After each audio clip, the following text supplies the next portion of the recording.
Um, do you do this every day? Yeah. I walk 2 miles well, I do it Monday, Tuesday, Wednesday. Thursday I go to the soup kitchen, and then I walk Friday. I don't walk on Saturday and Sunday because the park's too crowded. Are there regular walkers? Yeah, and you get to know them. Watch out. Okay. Over the period of time, you get to where you don't know their names, but you know them. Did you always walk? Did you walk with your brothers or your dad or? No, I don't remember that. But I walk all summer long up at the cabin, and I walk down here during the winter. Your friend. Here's my friend. Come on. Yes. That's a tail wagger, boy. Yeah. Oh, he says, what about you? I'm here. How you doing, fella? Is that a fella or is that a He lady? looked at the other one. How did you do it? Yeah. How come you didn't pat me? Are they here year-round No. in Humboldt Park? Did we walk out? No. We used to play tennis over there. And Park with Mike. Oh. Listen, so it's part already of your reunion? it's beginning, yeah. Yes. She comes from Washington, D.C. Oh, was it? Oh, yeah, we went. Tell me who you are, and that this is a test for the microphone. Okay. Well, just prior to Pearl Harbor, I was working for my brother Frank in the engineering corps. Okay. Okay. Just prior to Pearl Harbor, I was working for my brother Frank, who was on a construction job in Watertown, New York. After Pearl Harbor and the draft, I left the job and tried to get into the FBI. They accepted me, but they had a long check to be made, and I was worried that I would probably be drafted before they completed the check. So I tried to enlist in the Navy Air Corps. At the physical, my eyes were not good enough to pass the Navy Air Corps test, so I tried for the Army Air Corps, and I passed the test and was accepted. So I left Watertown, New York, and went to Union City, Tennessee, which was the initial base for the Army Air Corps. I took the tests to be a pilot in the Air Corps, and due to a problem of always landing crosswind, they washed me out and sent me to navigational school. Of course, What did it mean, always landing crosswind? well, you're supposed to land into the wind, and I would be landing 90 degrees. Okay. Okay. And I was sent then to the navigational training school at Monroe, Louisiana. We always maintained in the navigation part of the Air Corps that the pilots could not pass the IQ test, and further, therefore, pilots. And if they had a high IQ, they were made navigators. If they had a very low IQ, they were made bombardiers. So I went to Union City, Tennessee, and I went to Monroe, Louisiana, and went through the entire navigational school. Upon graduation, I received my commission as a second lieutenant in the Army Air Corps. My first assignment, I was shipped to Hamilton Field, California, to escort a squadron of B-25s to Hawaii. In these flights, the navigator assigned to the plane was not trained in celestial navigation. Therefore, we had to do the navigation for them. And we took off from Hamilton Field, flew to Hawaii, and this being my first flight, I was a little bit nervous, and the pilot decided that he would tune in a radio station on Hawaii and use the directional finder to get in. He didn't think that I was quite accurate in my estimate of the direction, but he made a mistake and tuned in the wrong station, and we weren't shot down, but we get very nervous because we came in the wrong place. And then he agreed that I knew what I was doing, and from then on, we stayed with the same crew all the way to New Zealand. I was God. No matter what I said was correct. So we continued the flight to New Zealand, at which point we delivered the airplane and returned to the United States. On the flight, we had large cannons, I guess they were, in the airplane, which were used for strafing purposes.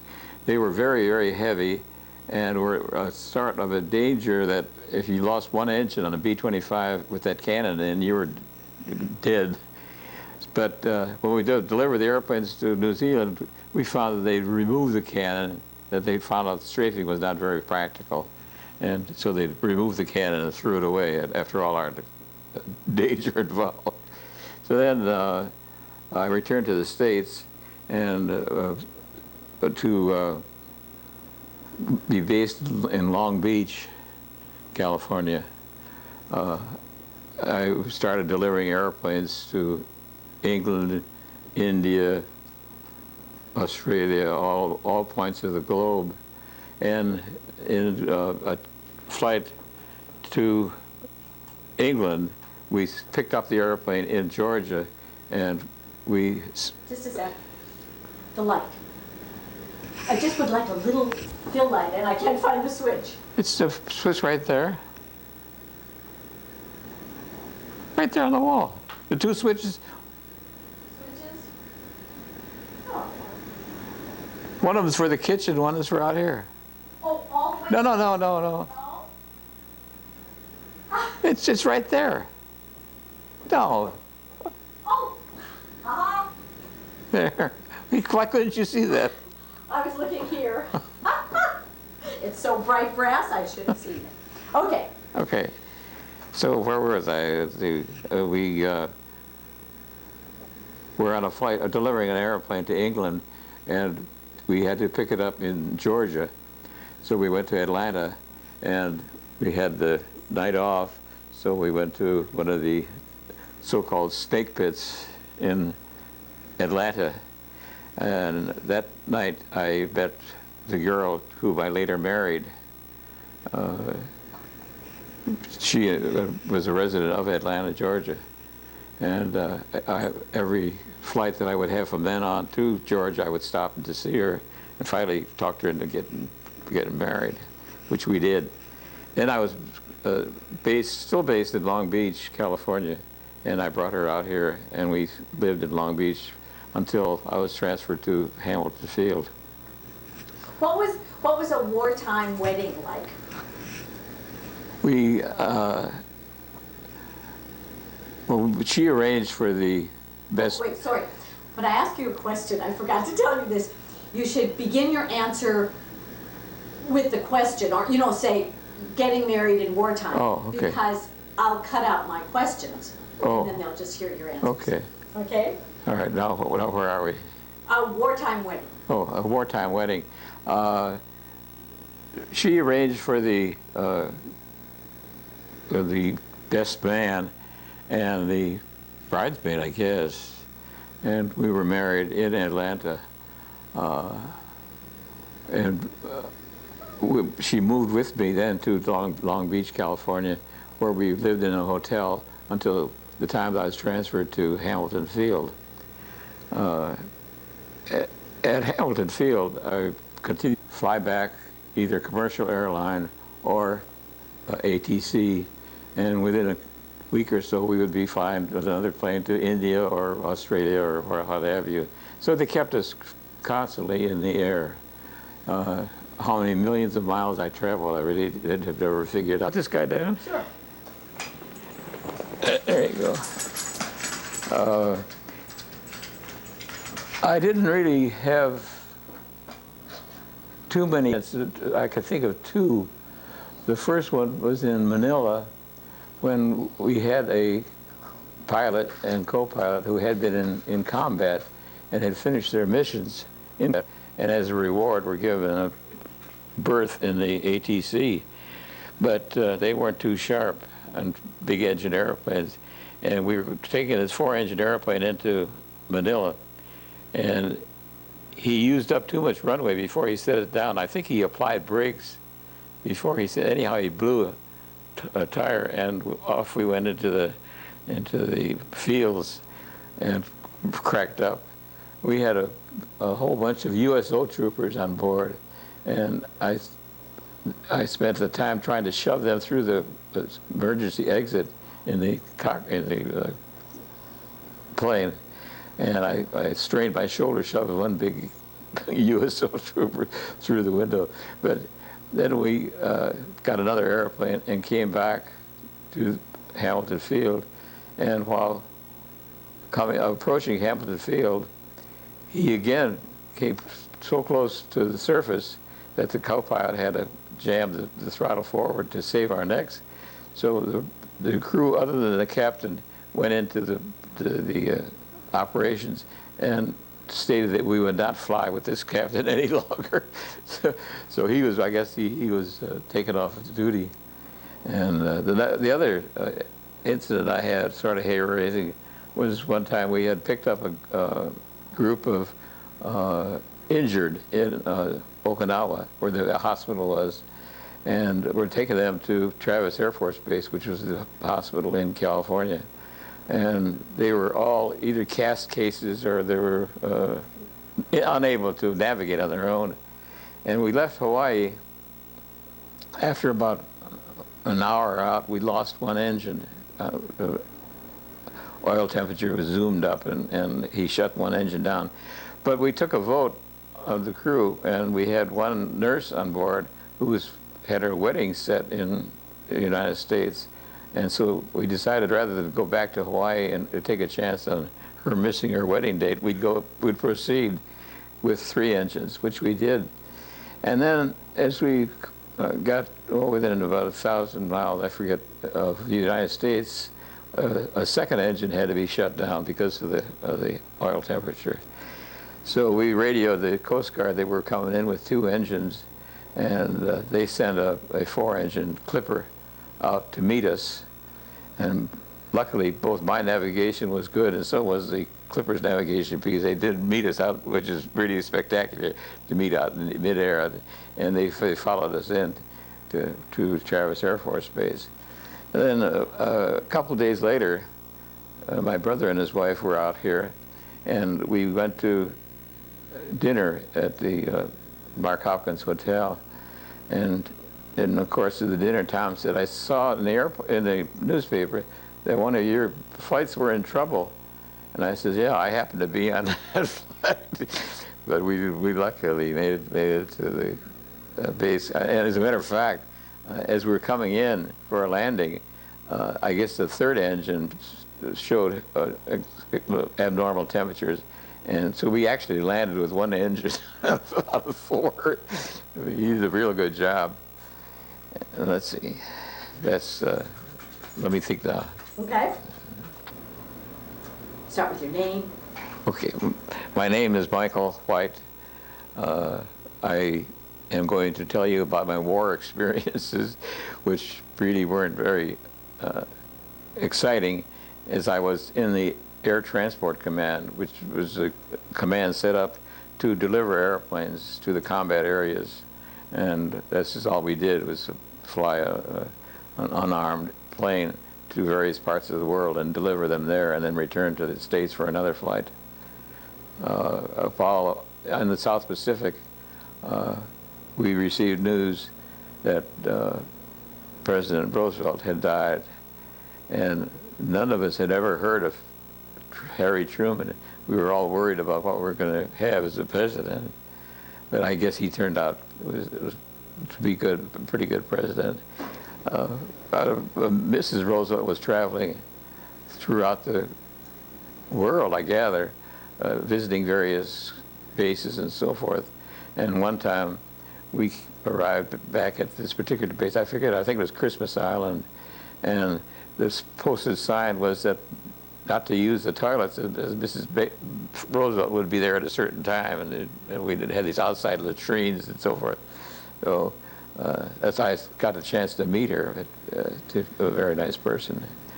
I guess. You were going to talk about Pearl Harbor. Oh, well, Pearl Harbor, we received news in Pearl Harbor when I was in Watertown, New York, and of course, I didn't get a chance to see Pearl Harbor for about another year by the time I'd gotten through pre-flight training and navigational training and assigned to a flight. That was the first time I saw Pearl Harbor. Actually, there was quite a bit of damage that was visible as you flew in, and we stayed there for a few days, and we went out on the golf course, and they had mock airplanes on the golf course to fool the Japanese into thinking that the golf course was the base, and that they would bomb the golf course instead of the actual base. I don't know how effective they were. Talking about the Japanese, we flew over many of the islands that the Japanese had occupied and which we had not recaptured at this point. So what we did as a sort of a prank was we would drop a Coke bottle or something down from the flare deck, and it would, sailing through the air, make an awful noise, which we hoped frightened the Japanese to think that they were being bombed. I guess, I don't know if they were or not. Let's see, I stayed in the Air Corps until the end of the war. As soon as the war had ended, I applied for a discharge. Some of the men stayed in because they liked the job, I guess. But I was one of the first lined up to get out. I had enough of the service. I was discharged and returned to Milwaukee with my wife to live with my mother because there was very little housing provided by the government for the returning soldiers. So I returned to Marquette University and stayed with Mother, my wife and I stayed with Mother until such time as I applied for admittance to the University of California, Berkeley. And I was accepted, and my wife and I returned to California, at which time she was pregnant. But we checked with the doctor, and he said the flight would be all right. And Barbara was born in California shortly thereafter. And did you go to the universities, the various universities, on the GI Bill? Yeah. After I was accepted to go, well, as a matter of fact, I believe I applied for the GI Bill at Marquette, and although the tuition there wasn't very high, when I arrived in California, I was also on the GI Bill, at which time they provided housing and education. My wife and I moved into a government housing unit in Richmond, California. This completely furnished apartment. We paid, I think, $25 a month for this big apartment. And then when my two stepsons arrived, we got a bigger apartment, and I think we were paying maybe $40 a month for a big apartment in Richmond. And let's see. So the government paid your tuition and gave you subsidized. Yes, right, yeah. I forget what the amount was. Well, it didn't cost us anything at the housing project. And they paid, of course, the tuition wasn't a heck of a lot at University of California, but they paid it anyhow. But then, did they give you an allowance for food or? No. I had a job delivering Western Union telegrams, and I always used to claim, or I would bitch, the fact that I would have to get up in the morning, go to school, stay in school till the middle of the afternoon, at which time I would return home for change clothes, go to work delivering telegrams, come home about 11 o'clock at night. And at that time, it was my shift to take care of a baby who was, Barbara was a colicky baby, and she was crying all the time. And here I was at 11 o'clock at night after having worked all day and gone to school all day. And we would take her crib and put it in the bathtub and close the door. And then followed a year later with Terry's birth, Kathy's birth, and then a year after that with Terry's birth. So then we had 5 children with the 2 stepsons and the 3 girls. And after the war, I mean, after I graduated from University of California, we bought a home in San Leandro, and we're very proud leading our 5 children down to the aisle in church on Sunday. It was a remarkable family in those days, of that 5 children. And we remained in that home for several years, and then finally I bought the home I'm in now. That's about it. What was it like just after the war, being a student? I mean, no one had any money, right? Right. So what was life like? I mean, did you have friends who also had families? I mean, was there kind of a community in this government housing, or what? Not really. Our entertainment was to take, at that time they had streetcars that went to San Francisco from Berkeley, and we would take the streetcar over and go to a nightclub or dinner. It was a restaurant, and we would sometimes go up to the cocktail lounge in the what's that fancy hotel in Berkeley? I forget now. But it was a beautiful view. We had a view at night of the bay, and we would spend at least one night a week up in the hotel, cocktail lounge. And the only friends we had were really friends we met at the restaurants and bars that we went to until I graduated and took a job with Alameda County in the probation department, at which time, of course, we developed new friends. I went to work in Berkeley or in Oakland at the probation department. I had was on probation for a period of years, and then I was assigned to hearing traffic tickets for all minors in the county of Alameda. And I did that for several years, and then I was appointed by the courts as a referee to hear all type of cases in the juvenile court, not just traffic.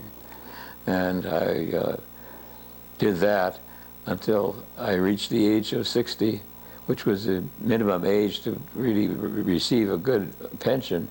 And at age 60, I retired with sufficient time in to enjoy my retirement very much.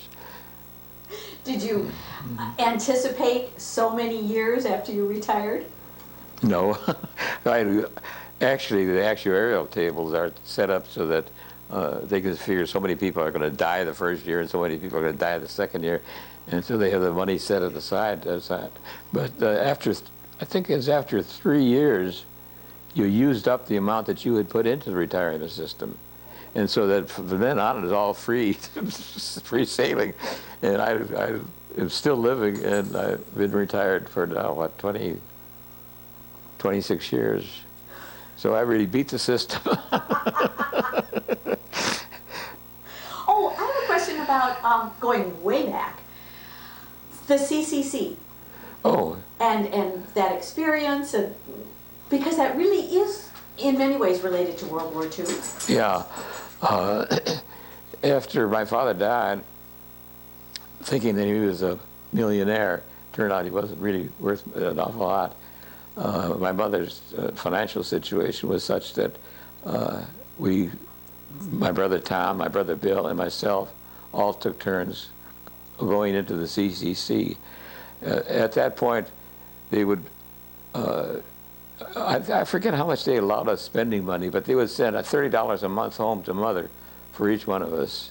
And I was sent to a CCC camp up in northern Wisconsin doing blister rust control, which is a blister rust is a disease that the trees catch.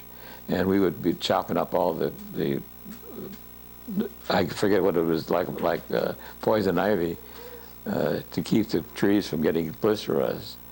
And one day we were in town, really, or on our way to town.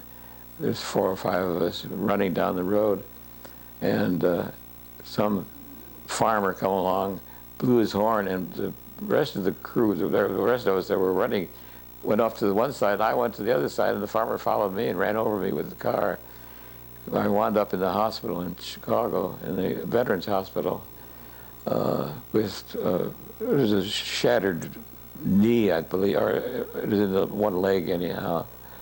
And my brother Frank, being at that point, I guess he was a colonel, was going to come down and show his authority to get me a good break, I guess, in the hospital.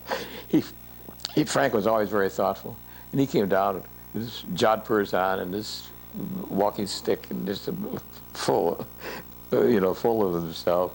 But he did see to it that I was taken care of.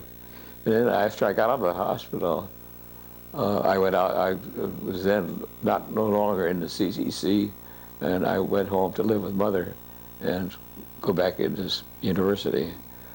I first attended Milwaukee State Teachers College for a period of a year and didn't like that, so I quit that and went to work for Cudahy Brothers Company, which was a meatpacking outfit in Cudahy, Wisconsin. Dad was friendly with the Mike Cudahy and John Cudahy, who ran the company, so I had a special in to get in there. I had a big job of delivering orders around the various parts of the plant. And after, I think I worked for them for a few years, and then my cousin, Henrietta Mackin, had a connection with Payne Weber and Company, which was a stock brokerage.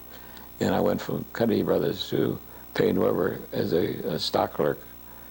And I remained there, several years. And I forget what the hell I did after that.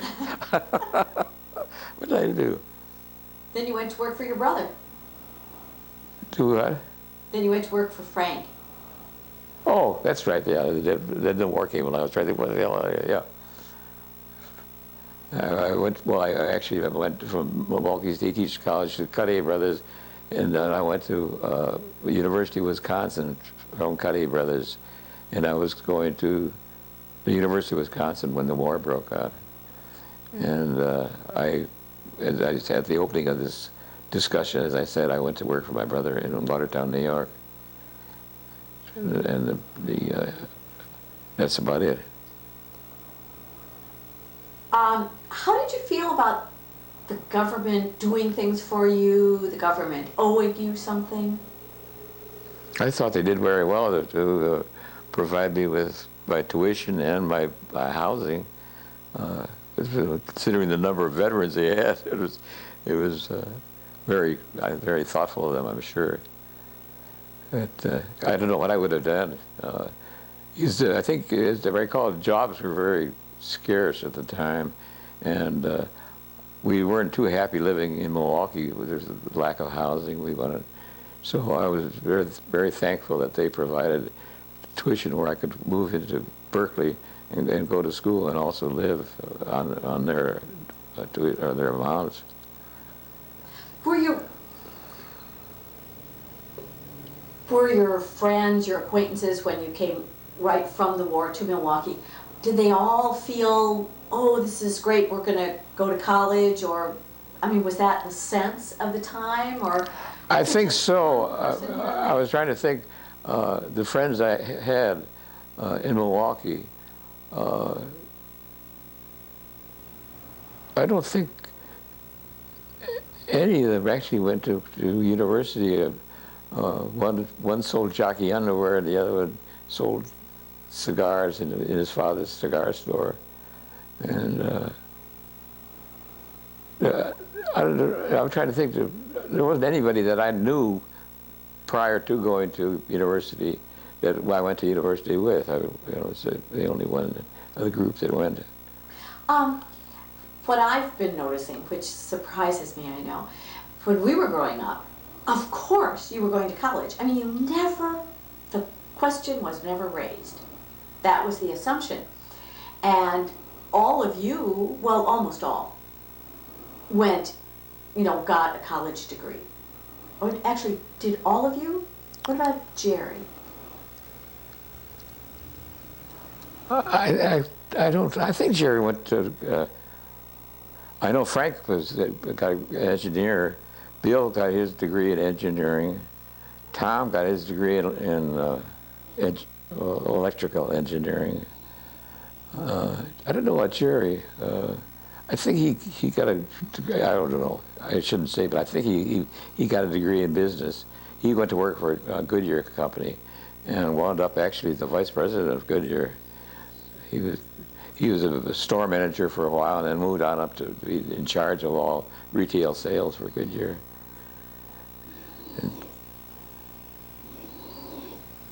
But I'm not too sure whether he got a degree in university or not. But what do you think sets that?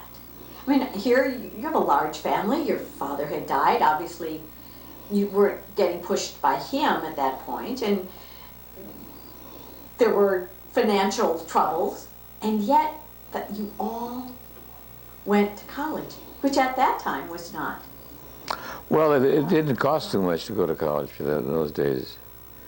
I think Marquette, the entire tuition didn't come to over $100 all year. It's just, so you could attend college maybe cheaper than living in well, I don't know how.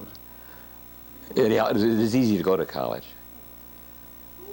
and everybody expected it. As you say, in our family, it was just automatically you just went to college when you got out of high school. Do you think that's the Irish? You mean, is that a trait of the Irish? Yeah. Maybe they're lazy? No,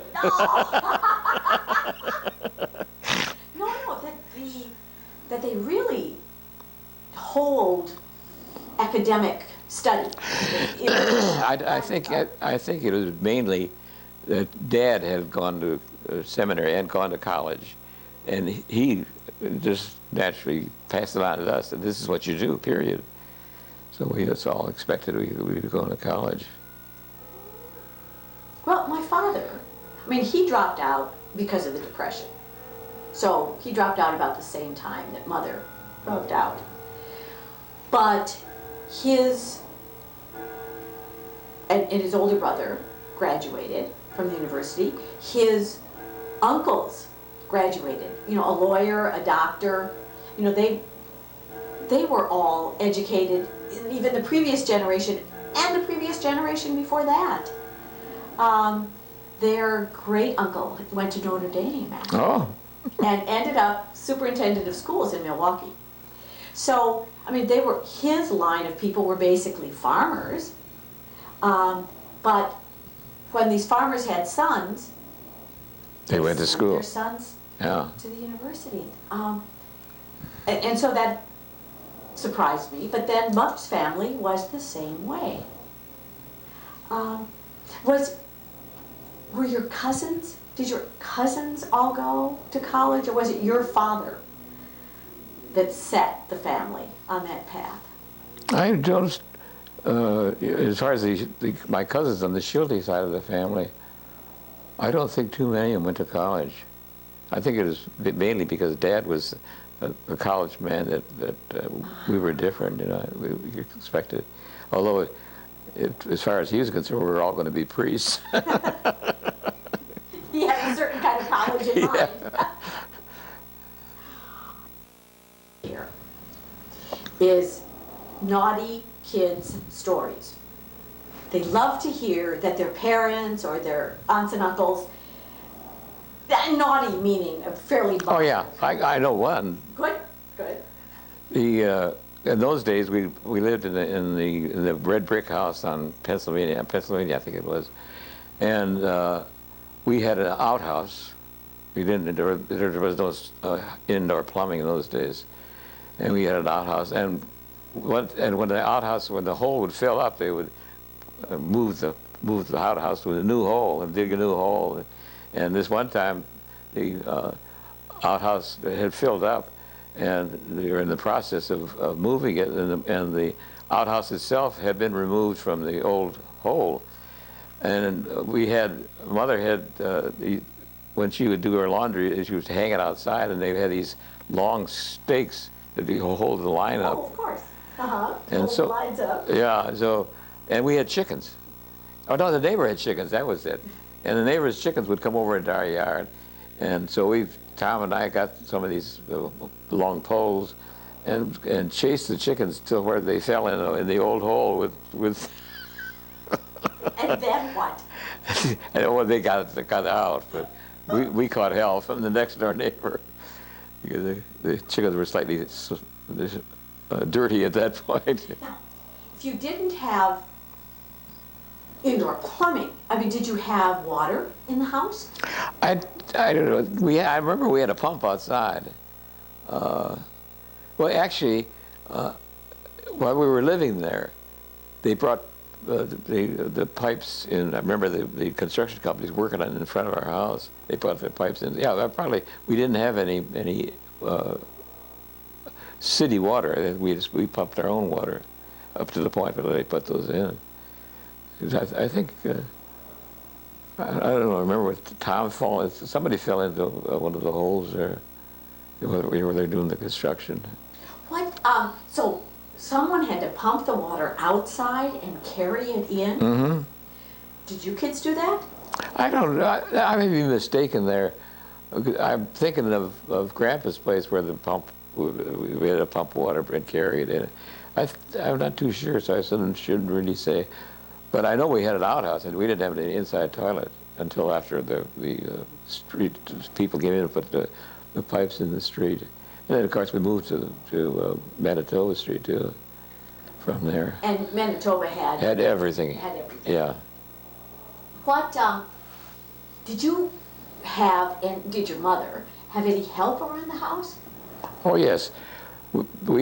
She had a laundress come in once a week, although she had a washing machine, an old-fashioned washing machine. She'd boil the water down in the basement at the house on Manitoba. And an old-fashioned wringer, she'd jump the clothes in the thing and pound them up and down and then take them out and run them through this old wringer. But she had help. I think once a week this woman came in and helped her with the house. And Dad was very good to Mother.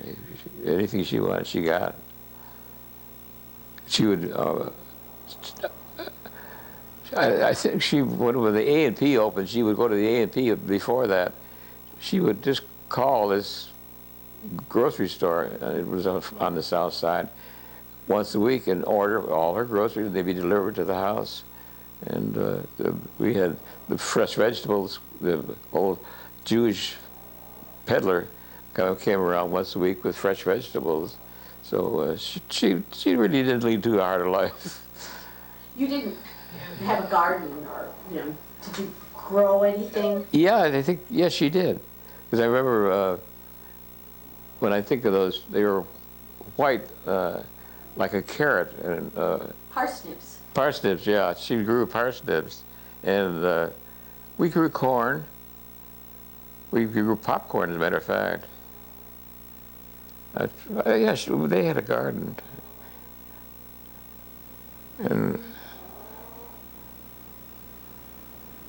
But she didn't have to go. She used to, I remember she and Eddie would dress up when they would go to the A&P. When you think nowadays, you go into a store and you see these people that look like they come from the beach. In those days, their mother, they wore a hat and they would dress up as though they were going to church when they went to the A&P. And then A&P was down in Connecticut. It was 4 long blocks. And they were carried? Yeah, they would go down by their, yeah, they would carry that. Because mother didn't drive. Dad didn't drive either. But he bought an old 1926, I think it was, Buick. The old pregnant body. That was the model, was the pregnant body. And Harriet was the one that drove it. Dad didn't drive, I said, mother didn't drive. So if they wanted to go anywhere, Harriet had to drive it. If someone called-